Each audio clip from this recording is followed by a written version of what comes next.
আছে টিমের এই জন্য আসছে আমি বিরাট একটা খেলা দেখার জন্য আসছি। তো এখানে পুলিশ ভাইরা সমাধান দিতেছিল, হয়তো বা কিছু বলতেছিল যে এটা নিয়ে কি করলে ভালো হয়। সবাই ওখানে দাঁড়ায় শুনতেছিল, আমি ওখানে দাঁড়াই আছি, তারা কি বলে আমি শুনে তারপরে যদি না হয় চলে যাই।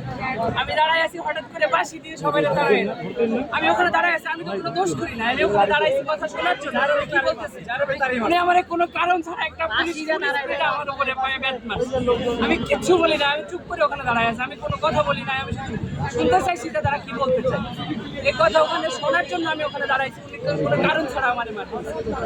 আমি জানতে চাই যে কেন মানুষ টিকিট পায় না, কেন আর তারা কিভাবে প্লাকে টিকিট, আমরা কেন টিকিট পাই না, তারা কিভাবে প্লাকে টিকিট বিক্রি করে, আমার প্রশ্ন এটা, কেন আমরা টিকিট পাই না।